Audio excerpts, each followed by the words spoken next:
descomplicando assuntos pertinentes do seu dia a dia, entrevistas, debates e muito mais. Bate-papo leve e descontraído. Vai Vendo o podcast com Roberto da Luz.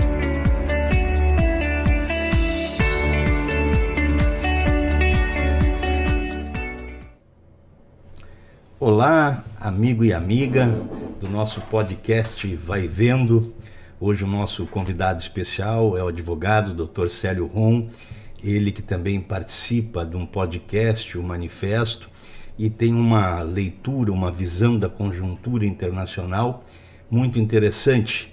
Uma pessoa com uma posição mais à esquerda, mas que tem um conhecimento histórico sobre os conflitos no Oriente Médio. Hoje, sinceramente, eu achei que nós íamos abrir esse bate-papo aqui extremamente preocupados com a possibilidade de uma terceira guerra mundial em razão dos ataques que o Irã destinou aos Estados Unidos em represália ao ataque que os Estados Unidos fez ontem ao Irã, dentro do confronto, ou essa guerra entre Israel e Irã. Israel atacou o Irã, alegando que o Irã tem possibilidades de fabricar uma bomba nuclear, já que tem um projeto nuclear de enriquecimento de urânio. O Irã respondeu, atacou por dias e noites seguidas o Estado de Israel, até surpreendentemente causando alguns danos na estrutura de Israel, no centro urbano de Israel, também em setores logísticos de guerra do Estado judeu, e isso tudo foi criando um clima de muita preocupação no Oriente Médio, porque o Irã ele é um grande produtor de petróleo mundial, é o quarto produtor de petróleo do mundo, passa pelo Irã, no mar, que o Irã tem o controle, cerca de 25% do petróleo, 25 a 30% do petróleo mundial. Uma guerra, um confronto mais ostensivo entre Israel, Estados Unidos e Irã, consequentemente, causaria muitos danos nas estruturas de produção de petróleo na região. Para nossa surpresa, na tarde de hoje, o Irã anunciou ataque a bases americanas no Catar, que é um país vizinho, grande produtor de petróleo, e que os Estados Unidos mantém cerca de 40 mil militares e civis. Só que antes de proceder esse ataque, o governo iraniano comunicou aos Estados Unidos para que organizasse a defesa da sua estrutura e protegesse as vidas humanas. Em seguida, tivemos manifestação do presidente dos Estados Unidos alegando que o ataque foi fraco, como se fosse uma jogada quase que combinada. Nós vamos discutir isso com o Dr. Célio Ron, e já está anunciando que um cessar-fogo entre Israel e Irã. Dr. Célio, tudo bem? Tudo bem, doutor Roberto. Que satisfação te rever. A satisfação é minha, a gente conversar sobre essa conjuntura internacional, e as coisas acontecem muito rápido, né? Você escolheu de fato um tema quente, porque o mundo está quase que, digamos, numa fornalha. Está quente, está todo dia tem notícias novas. Se tornou imprevisível, né? Ao mesmo tempo que a gente tem uma preocupação que possa incluir uma terceira guerra mundial, uma guerra nuclear, as coisas imediatamente, de repente, se consertam, ou podem não se consertar. De repente é mais uma bravata, amanhã pode ter um novo ataque, mas o cenário mudou bastante. O que está por trás, Célio? Eu sei que tens uma visão um pouco mais à esquerda, e quem tiver paciência para nos assistir, mesmo que você tenha uma posição contrária, é interessante prestar atenção para tentar entender a lógica e a origem dessa guerra e desses conflitos que tem no Oriente Médio, e principalmente que envolve Estados Unidos, que envolve Israel, que é um braço armado dos Estados Unidos no Oriente. Qual a sua visão sobre essa guerra? Olha, Roberto, essa guerra, ela tem suas circunstâncias imediatas, mas a gente precisa analisar ela de um contexto maior, num contexto geopolítico, geoestratégico.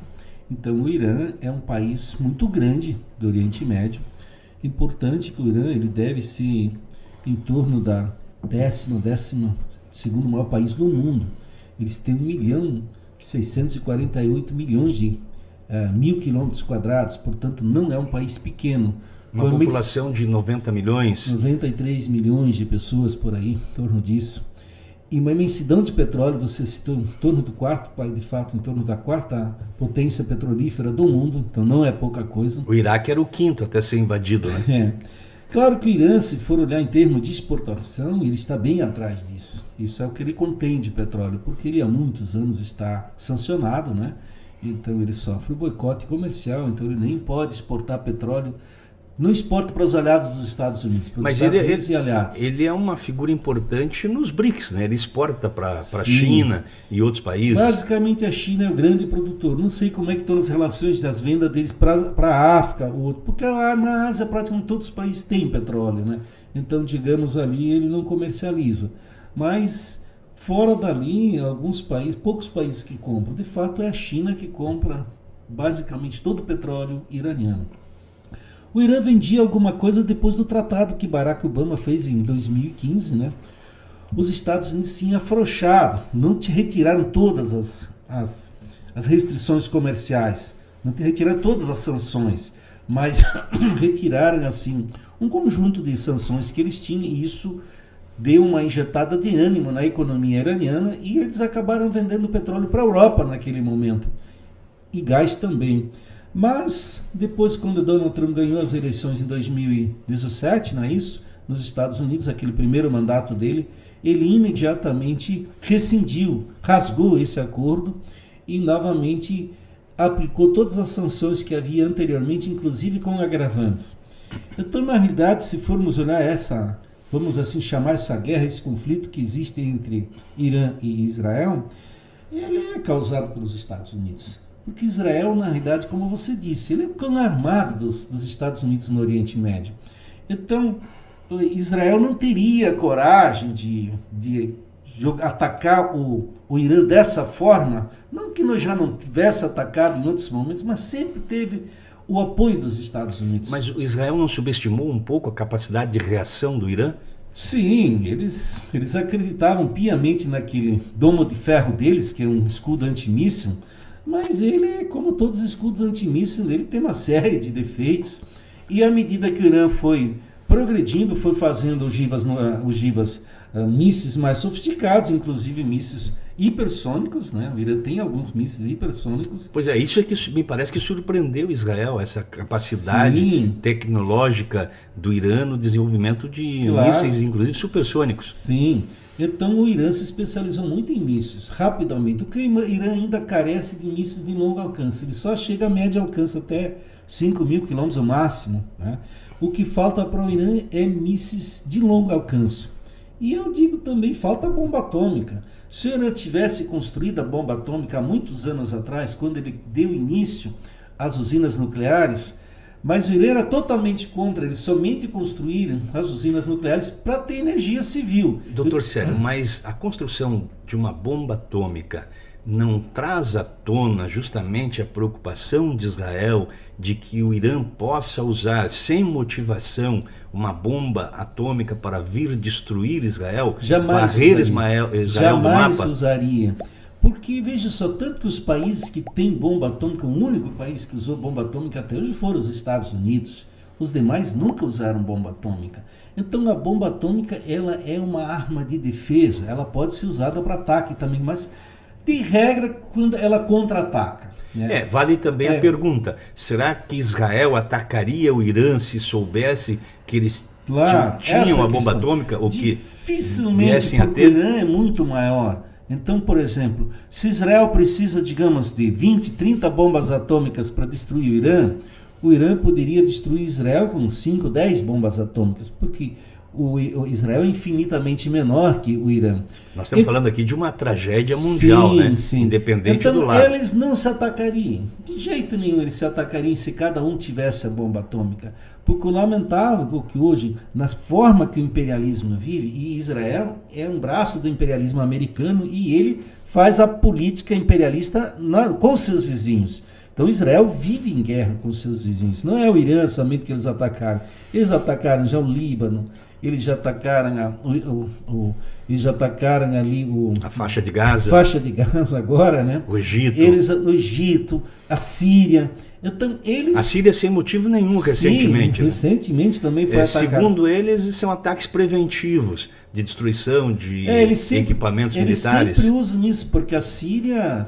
Eles destruíram uma vez a Síria tinha um projeto nuclear muitos anos atrás. Isso eles destruíram. Como eles destruíram também do Iraque. Vocês tu lembram, o Iraque, na época do Saddam Hussein, ele também tinha uma usina nuclear. E Israel destruiu ela. Então Israel é acostumado a destruir as usinas nucleares dos demais países, enquanto eles fizeram a bomba atômica por fora da ONU. Eles não entraram no Tratado de Não Proliferação. Até hoje eles não admitem que tem a bomba, mas também não desmentem, né? Eles não desmentem, mas todo mundo sabe que tem, né? Talvez fornecida até pelos Estados Unidos. Sim, a tecnologia na época, eles têm bomba atômica faz muitos anos. Nos anos 50, eles já desenvolviam a energia atômica. A Rússia meio que insinuou que poderia fornecer armas nucleares para o Irã. Acho dificilmente faria, porque a Rússia, ela tem algum envolvimento com algumas usinas nucleares do Irã. Então, ao menos eu vi ele citar que uma das usinas lá teria inclusive técnicos russos trabalhando. Porque a Rússia vende tecnologia nuclear, mas para fins pacíficos também. Geralmente, os acordos que a Rússia faz sempre são pacíficos. Até agora ela não fez nenhum acordo que permitisse... A energia nuclear se usa para a substituição da energia elétrica, e lá há uma necessidade muito grande, porque eles não têm água, né? Não tem água. Usinas hidrelétricas como nós temos no Brasil, e também para a medicina, né? A energia nuclear é muito importante para equipamentos de medicina. Hoje você não tem como o mundo, hoje a maioria dos cânceres, é quase tudo curado com a medicina nuclear. Então a medicina nuclear ela é muito avançada no mundo hoje. Então, e como o Irã está sob boicote, ele jamais conseguiria comprar essa energia, a não ser que a China ou a Rússia vendesse, né? Mas ele teria muita dificuldade de adquirir essa energia. Israel é um estado praticamente em estado de alerta constante, de guerra constante, porque fora desses períodos agora de conflito mais exposto, como nós temos agora, mais escancarado, eles executaram uma série de militares iranianos, de cientistas, durante de profissionais, fazendo né? Isso. Cientistas nucleares do Irã foram, essas engenheiros, isso. Mas é bom também lembrar que essa guerra, Israel quer esconder o genocídio de Gaza. Essa guerra ela veio nesse momento, o mundo foca todo para o Irã e Israel, e não foca mais Israel e a faixa de Gaza, o genocídio do povo palestino. Você vê que a imprensa agora você não fala mais do genocídio palestino. Então, essa também é uma das razões porque essa questão do genocídio na Palestina estava crescendo muito no mundo. Muitas manifestações estavam surgindo pelo mundo afora, defendendo o fim do genocídio palestino. Outra coisa que também faz o Netanyahu estar numa crise de governo, ele está metido em corrupção, em sérios problemas na administração dele. A oposição judaica, a oposição ao governo dele está muito forte e ele estava incorrendo no risco, inclusive, de ser afastado do governo. Então o clima interno dele estava muito ruim. Então ele precisou. O genocídio palestino também vem em função disso. E agora a guerra com o Irã vem nesse sentido. Esses ataques poderiam ser, na verdade, uma guerra de distração, tanto para o Donald Trump quanto para o Netanyahu, porque nos Estados Unidos a gente sabe que eles começaram a enfrentar muitas dificuldades com essas intervenções que o Trump fez na economia, essa taxação de países, estão tendo problema interno com a migração, com os imigrantes, um clima de bastante conflito. Seria uma guerra de distração para esconder da população esses problemas, porque essas populações costumam apoiar esses países, Estados Unidos, Israel, em período de guerra, né? Não somente isso, eu acho que é isso, Roberto, mas tem um adendo, tem alguma coisa a mais. Só que, claro, isso Israel e os Estados Unidos sabem que não é fácil concretizar, porque uma é você destruir as usinas nucleares do Irã, destruir as principais fábricas, destruir a indústria armamentista, aquela indústria que está exposta, porque o Irã, de fato, não tem uma força aérea competitiva com Israel, e muito menos com os Estados Unidos. E isso permite com que eles soltem as bombas lá do jeito que eles quiserem. Mas o pano de fundo dos Estados Unidos é enfraquecer o Irã, seria tomar o Irã, mudar de governo. Veja só que eles falam muito que eles querem mudar o regime lá no Irã. Esse é o sonho americano e o sonho de Israel. Foi o que eles fizeram em alguns países, como a Síria, o Iraque, o Líbano. Sim. O Líbano, a Líbia, né? A Líbia. Praticamente destruíram a organização social desses países. Claro, foram totalmente destruídos. Então, isso eles têm feito. Mas seria possível conviver em paz, sem guerra, entre Irã e Israel? Israel não precisa ter medidas preventivas para evitar um futuro ataque, um pseudo-ataque? Sob hipótese alguma, o que Israel está fazendo, no meu entender, é uma tremenda, vou usar uma expressão bem popular, uma tremenda burrice. Porque, veja só, quanto mais eles vão constrangendo o Irã, mais o Irã vai buscar se fortalecer. Quem era o Irã após a Revolução de 79? Era um país praticamente sem indústria, era um país com um exército muito pequeno, enfraquecido, mas ele foi fustigado após a Revolução Iraniana, foi fustigado, usaram na época o Iraque, usaram o Saddam Hussein para atacar o Irã na época, e o Irã teve uma dificuldade muito grande nessa guerra, mas resistiu. O Iraque, o exército Saddam Hussein, em determinado momento, chegou a ocupar uma grande parte do território do Irã, mas foi expulso, pelos Estados Unidos, alimentado pelos Estados Unidos e o Ocidente. E depois se voltou contra o Iraque e praticamente destruiu o Iraque. Então, o Irã ele já foi muito constrangido. E Israel, quando da Revolução Islâmica, a Revolução de 79, Israel já era um Estado armado, um Estado que já tinha bomba atômica, um Estado que tinha uma aviação importada dos Estados Unidos, ele tinha já domínio de tecnologia que ele ganhou do Ocidente e também depois foi desenvolvendo. E o Irã não. O Irã era um país agrário, um país praticamente sem nada. A única coisa, tinha uma população grande. E com isso, o que aconteceu? O Irã sendo fustigado, ele vai se fortalecendo. Você mesmo falou antes que o Irã conseguiu contra-atacar com certo destaque. No caso, a agressão que ele sofreu, esse ataque covarde que ele sofreu de Israel, ele conseguiu contra-atacar em alguns pontos, conseguiu destruir algumas fábricas, alguns comandos de Israel. Alguns equipamentos militares. Isso, né? Equipamentos militares. E isso demonstra que o Irã está cada vez mais forte. Então, hoje o Irã possui milhares de mísseis, ele tem um bom sistema de esconderijo dos mísseis, ele produz mísseis debaixo da terra, que eu acho que nenhum país no mundo produz isso. Né? Ele consegue, tu vê as próprias usinas nucleares, uma delas está debaixo de uma montanha. Não sei se esse ataque que os Estados Unidos fizeram, porque o Donald Trump está dizendo como se ele tivesse destruído tudo aquilo lá. Mas isso é falácia, todo mundo sabe que isso é um mentiroso que não tem preocupação com a muita informação, né? Sim, falta também informação. Tem pessoas que dizem que essa usina está construída a 800 metros de profundidade. Outros falam em 80 metros. Se tiver 800 metros, nenhuma bomba é capaz de... E mesmo como outros dizem 100 metros, e se ela tiver 100 metros, também acho. A possibilidade dos Estados Unidos destruir essa usina nuclear seria fazer sucessivos ataques. Aproveitar as brechas que as bombas fizeram e ele ir lançando outras bombas nesses locais. Mas eu vi uma imagem impressionante. Nessa montanha, vários, como se fosse tiro de revólver, assim, quase que um ao lado do outro, assim, como fosse num alvo. Eles acertaram, assim, 3, 4 bombas no mesmo espaço. Não, eles acertaram. As bombas foram bem, não tiveram posição nenhuma, não teve nenhum sistema antiaéreo, então eles puderam chegar com esses aviões B-12, né, que não são nem detectados pelos radares do Irã. Então eles puderam voar com tranquilidade, soltar elas assim, com muita precisão. Mas isso não quer dizer que eles tenham destruído. Agora, eu acho que o Irã, ele nunca quis a bomba atômica, eu acho que ele nem vai construir a bomba atômica. Até porque se ele quisesse a bomba atômica, ele podia ter comprado a bomba atômica, creio eu. Né? Ele podia ter negociado com algum país para fornecer a bomba atômica. É difícil um país fornecer a bomba atômica, mas eu penso, será que a Coreia do Norte não teria interesse de ter feito já anos atrás uma união ali com o Irã para se fortalecer, em função dela também ter passado pelo mesmo constrangimento que que o Irã está passando. Só que a Coreia do Norte foi e construiu a bomba atômica. Mas é uma e pena. Hoje, é uma pena que os países tenham que se armar de forma nuclear, né? é triste com bombas isso, é atômicas, lamentável, né? para preservar a paz ou Sim. para A integridade territorial da sua população. Um clima de medo para o adversário não atacar. Nós vivemos na América Latina.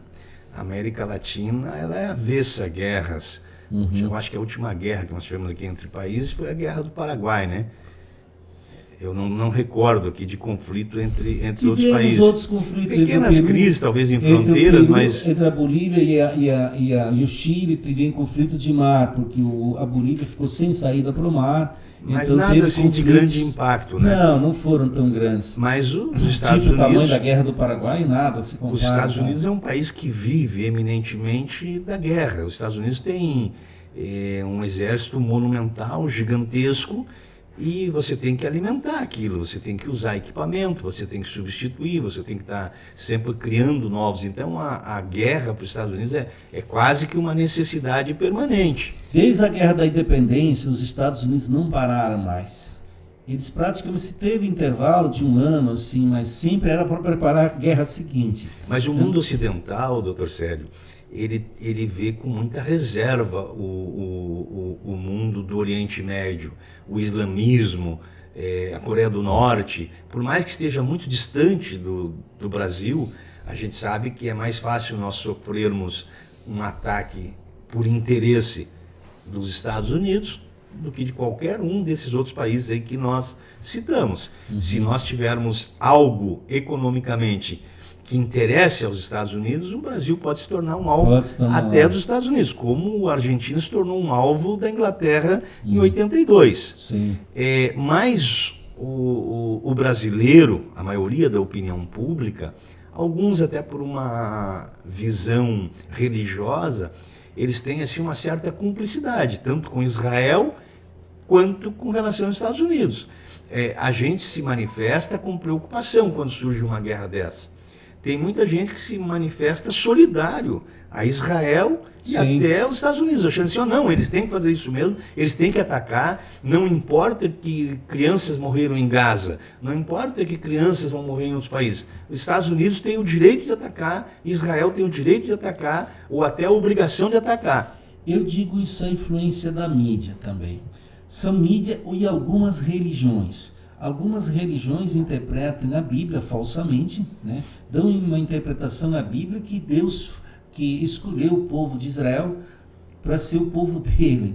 Com isso, automaticamente discriminam os demais povos, e especialmente esses ali do Oriente Médio, que outrora já tiveram conflitos há muitos anos. Apesar que o Irã, os persas, que o Irã representa os antigos persas, sempre foram muito cordiais com Israel. Você vê, foi o rei Ciro da Babilônia que soltou, que devolveu, que tirou Israel da escravidão da época, né?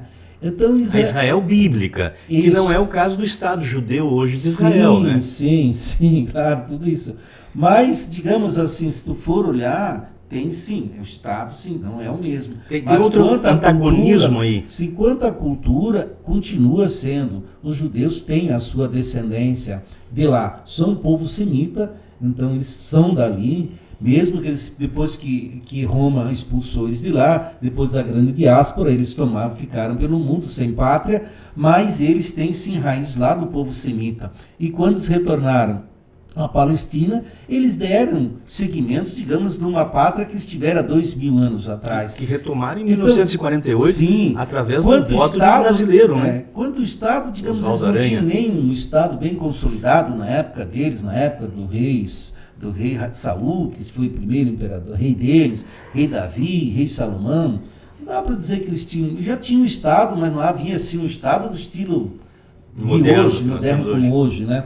Então eu vejo muito, mas eles têm uma relação sim com aquele povo. Isso não dá para negar, no meu entender. Apesar, quando as pessoas falam, não tem nada a ver com aquele Estado. Claro, o Estado evidentemente foi criado em 47, o Estado judeu aqui. Mas havia lá no passado histórico... Eles têm uma raiz. Sim, uma raiz. Essa não Agora, dá para negar. Há um antagonismo, porque o cristianismo brasileiro, o evangélico, o católico, mas principalmente o evangélico, o neopentecostal, eles desenvolveram uma ideia nos últimos anos que Israel é uma bandeira a ser zelada e defendida pelo crente, porque Israel é um país amigo.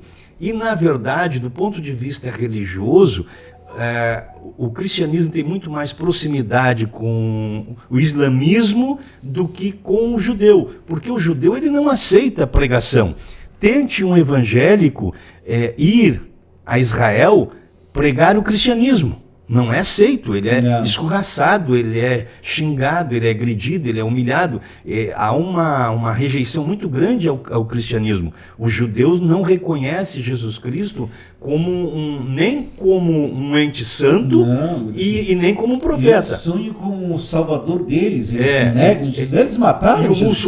E o muçulmano não. O muçulmano ele entende Jesus Cristo como um profeta, como alguém não divino, mas que teria seria um representante também do divino. Então, nesse sentido, é uma contradição completa. Né? Bem lembrado dessas religiões. Ao mesmo tempo que eles veneram Jesus Cristo, dizem que Jesus Cristo era filho de Deus e que Israel, como tu diz, nega completamente. Então, eles vão lá, veneram Israel e entendem que Israel é o povo de Deus, quando, na realidade, Israel foram os judeus que mataram Jesus Cristo por briga religiosa, porque Jesus Cristo, apesar dele não ter anunciado uma nova religião, ele divergiu seriamente com a religião judaica, né? E aí eles tiveram um conflito, e essa foi a causa da morte de Jesus, porque os judeus, especialmente os sumos sacerdotes, que tinham alguma regalia no Império Romano, eles tinham o Sinésio ali, que eram 80 juízes,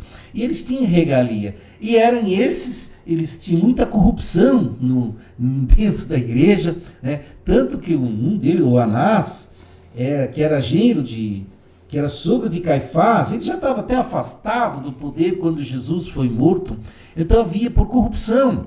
Então, assim, mesmo assim, para matar Jesus, todos se unirem, eles admitiram que, de forma ilegal, durante um feriado, Jesus não pôde ser submetido a um processo romano. Jesus tinha direito ao contraditório e à defesa, que os romanos, naquele estilo, não vamos chamar do contraditório da ampla defesa, como diz a nossa Constituição Federal, mas ele tinha direito a ser ouvido, tinha direito à defesa, e Israel não deu nada disso. Eles até ouviram Jesus, mas não ouviram os romanos, porque o Pôncio Pilatos, quando ele disse que lavou as mãos, ele não viu nada de irregular. São as contradições e que mantêm aquela região toda em guerra permanente, são essas contradições. E ao mesmo tempo que Israel tem um lado um pouco arcaico, conservador, ele também tem um lado mais ocidental. Israel tem uma parada gay monumental, comparada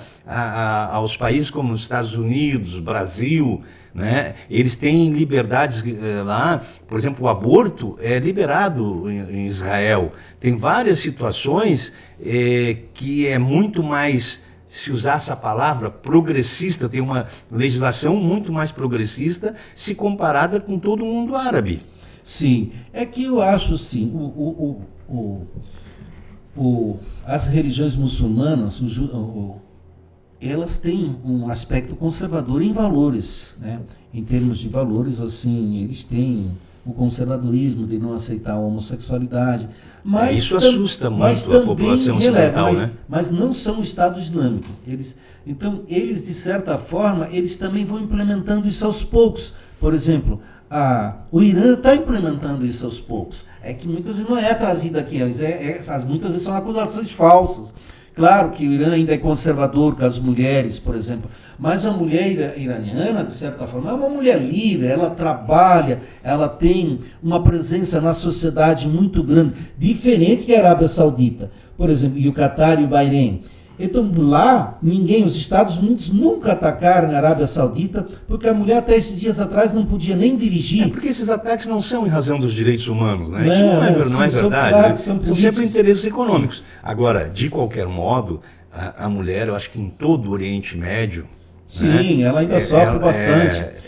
O que precisaria os países, assim, fazer, no meu entender, fazer conferências com esses países, Se nós vivêssemos um mundo de paz, nós teríamos tranquilidade para fazer conferência e conversar com os iranianos. Nós vamos lá, nossos embaixadores, vamos sentar com o Irã. Olha, por que vocês não, digamos, não têm uma mulher, não dão mais direitos para a mulher? É que hoje, em função das guerras, da divisão do mundo, não se discute esses valores. Então, se você é aliado do Irã, por exemplo, a China é um grande aliado do Irã, mas a China não interfere internamente, ela tem como política não interferir internamente nos outros países. Então a China não vai chegar lá no Irã, olha... Ela não dita regras, né? Não dita regras. Nós gostaríamos que vocês tivessem a mulher mais respeitada na sociedade, vocês podiam dar mais valor, direitos iguais para as mulheres. A mulher na China, ela tem direitos iguais aos homens? Extremamente.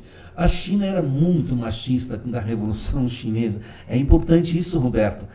A cultura ocidental lá do Sudeste Asiático, da região da China, ela era extremamente conservadora. Nós, em 49, quando a China fez a Revolução, nós já tínhamos aqui o voto da mulher. A mulher já tinha conquistado vários direitos aqui no Brasil. Na China ela não tinha conquistado nada a partir da Revolução.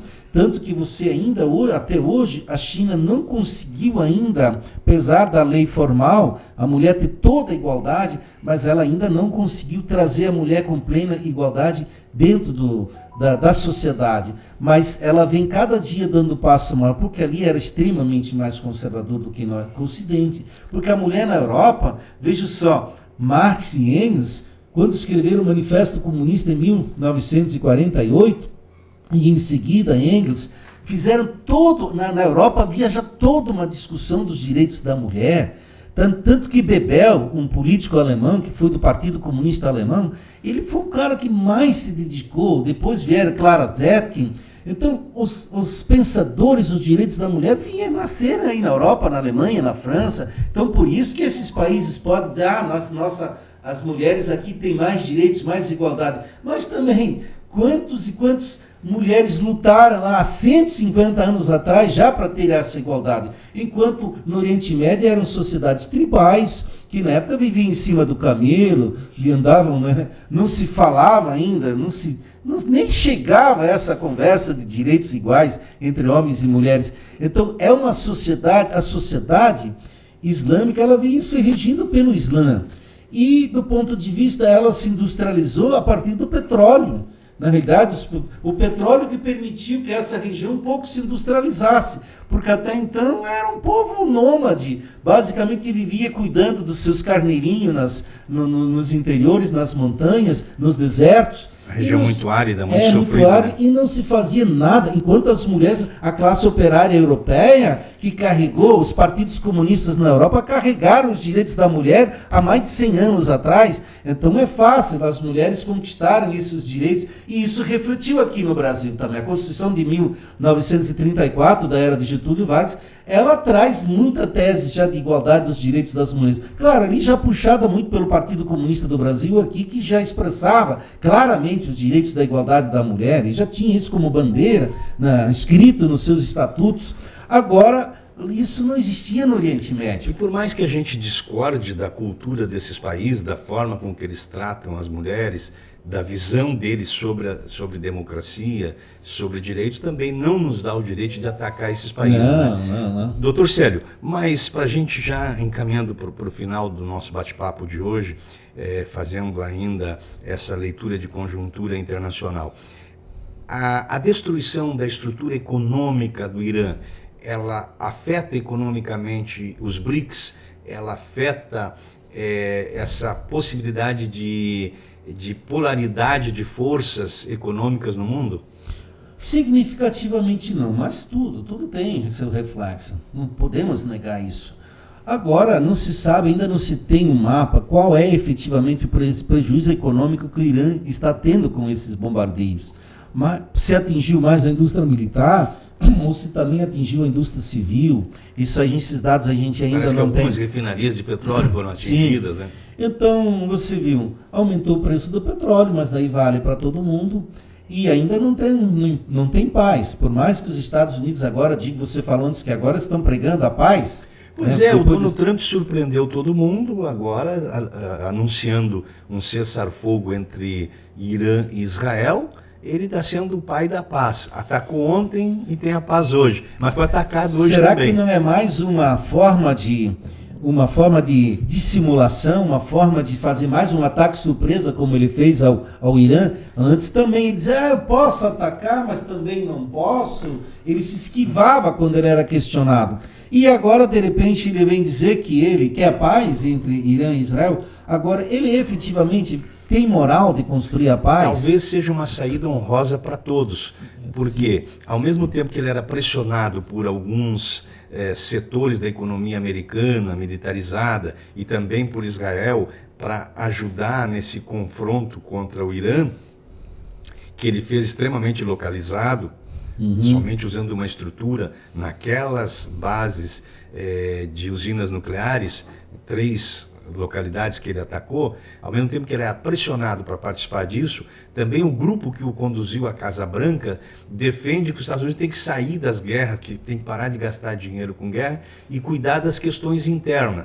E há uma informação também que Israel estava com um estoque limitado de mísseis de defesa, porque imagina, cada míssil, cada equipamento que é lançado contra Israel, ele precisa usar vários mísseis para abater aquelas ameaças, drones, mísseis de balístico, todo tipo de arma. Chamada defesa antiaérea, isso, que precisa gastar muito. Imagina se tiver 100 mísseis se dirigindo a Israel, eles têm que gastar 300, 400, 500 mísseis. E há uma informação de que eles estavam com baixo estoque, porque não estavam preparados para a quantidade monumental de mísseis que estão sendo disparados contra o país. Algumas estruturas militares foram atingidas, aeroportos foram atingidos. Então... eles fizeram um cálculo errado, Roberto. Eu acho que eles subestimaram eles pouco pensaram a que com capacidade aqueles bombardeios iniciais que eles fizeram ali de...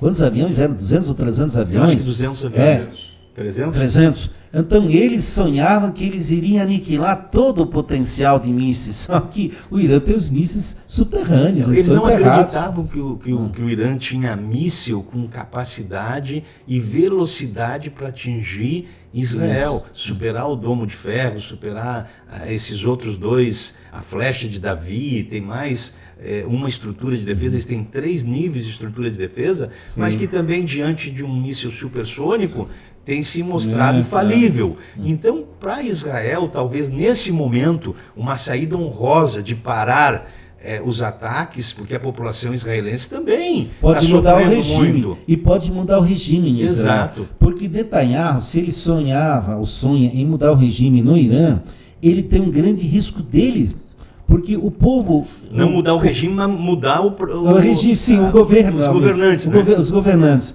Porque, veja só, o povo de Israel, de certa forma, foi humilhado também contra esse sofrendo, contrato. né? E sofrendo. Não estão nem trabalhando agora.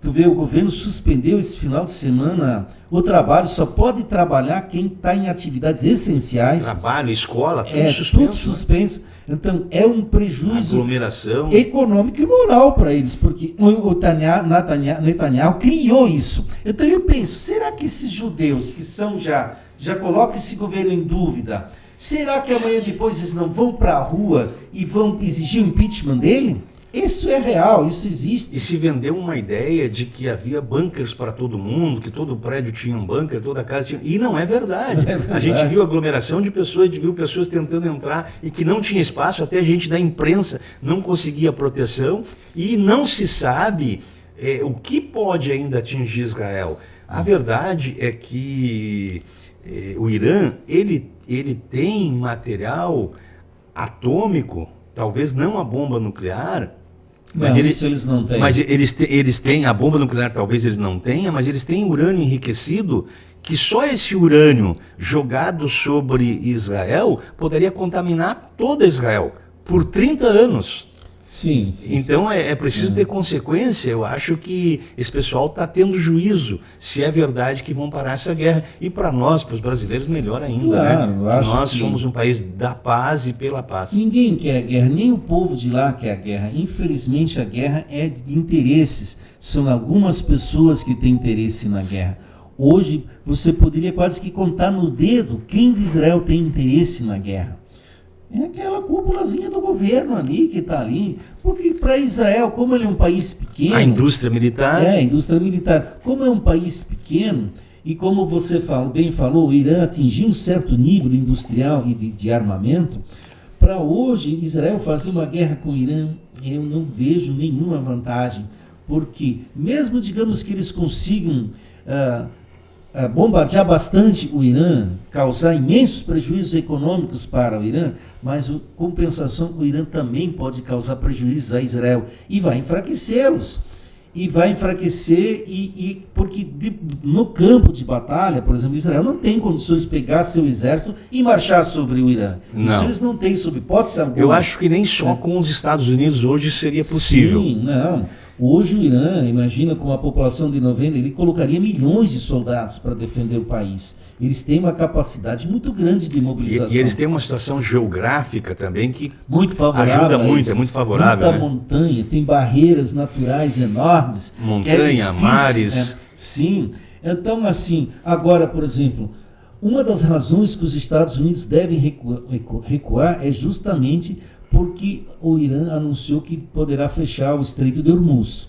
E como você falou no início desse programa, lá tem em torno de 20% ou mais do petróleo passa pelo Estreito de Hormuz. Claro, o prejuízo ali seria para a Arábia Saudita, os Emirados Árabes, para o Bahrein, eles que também são exportadores de petróleo, Kuwait, eles teriam prejuízo econômico grande. Então o Irã também não quer machucar... Ou seja, os próprios Estados Unidos teriam esse prejuízo. Teriam prejuízo em termos de aumento do petróleo. Se bem que os Estados Unidos hoje são um grande exportador de petróleo. Mas então eles são sócios desses, uma espécie de sociedade com esses países. Então o Irã também não tem interesse direto de machucar, de ferir e contrariar os interesses desses países. Porque o Irã ele fez um acordo de paz com a Arábia Saudita.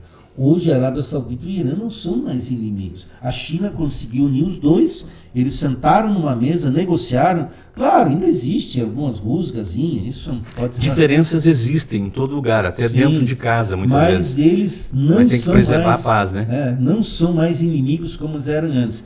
Então, por isso que também o Irã não trancou ainda o Estreito de Hormuz, senão já teria trancado. Parece que não vai trancar mais porque haverá um cessar-fogo. Vamos torcer que isso aconteça. Mas vindo de Donald Trump, a gente sabe que isso pode ser uma questão momentânea para ele preparar uma outra estratégia para de uma forma diferente atacar o Irã. E o Irã que se cuida. Eu acho que o Irã, lamentavelmente, ainda vai ter que se preparar para a guerra. Eu não consigo ver hoje o Irã ir para cá ou ficar em casa e dizer, nós não queremos mais guerra. Nós queremos aqui viver em paz. Ninguém nos ataque. Eu não consigo ver isso. Apesar hoje. que eles têm externado essa intenção. Sim, tanto que eles não construíram a bomba atômica. Eu já disse que se eles tivessem construído a bomba atômica lá 15, 20 anos atrás, eles talvez hoje não teriam sido atacados. Mas eles não, porque eles dizem que o Islã é contra a bomba atômica. Eles estão usando a religião. Amém. Amém. E aí eles não... Mas tudo bem, é um direito deles colocar a religião na frente disso, mas pagaram um preço muito alto. Quero dizer, as humilhações que eles sofreram é um preço muito alto, perderam cientistas, pessoas, lideranças militares, muitos civis feridos agora, um constrangimento muito grande. Então você tem que repensar, vale a pena você ficar sem bomba atômica para se defender, ou vale a pena nunca construir ela e pensar que está seguro sem ela? É uma questão, porque o mundo, à medida que uns países detêm a bomba atômica e os outros não, os que não têm automaticamente estão enfraquecidos, automaticamente serão humilhados e podem ser humilhados a qualquer momento. Essa que é a trágica situação que o mundo vive hoje. Nós teríamos que criar um desarmamento geral, que acabar com as bombas atômicas. Todos teriam que fechar... teriam que exterminar suas bombas atômicas para ninguém usá-las. Porque enquanto um usa, ele vai poder causar constrangimento aos demais. Infelizmente, isso parece que não vai ocorrer.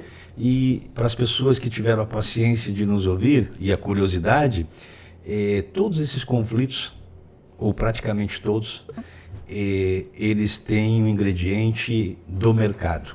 Eles têm um interesse econômico. Alguns têm até um fundo religioso, pode ter aí algum radicalismo religioso, mas o principal, a fonte principal de todas as guerras no mundo é o interesse econômico. Marx dizia que as guerras são a questão política na forma mais radical. E que ali está a economia. Então, sempre esses interesses econômicos. Não existe guerra sem interesses econômicos. Por mais que ela esteja encoberta por alguma religião, alguma seita ou qualquer outra coisa, uma cultura, uma divergência, mas ela sempre tem a questão econômica como pano de fundo. E eu quero provocar nossos ouvintes, Roberto, dizer: só no socialismo nós podemos criar uma sociedade sem bomba atômica. Isso é assunto para outro debate. Muito obrigado a todos vocês e que a paz esteja convosco.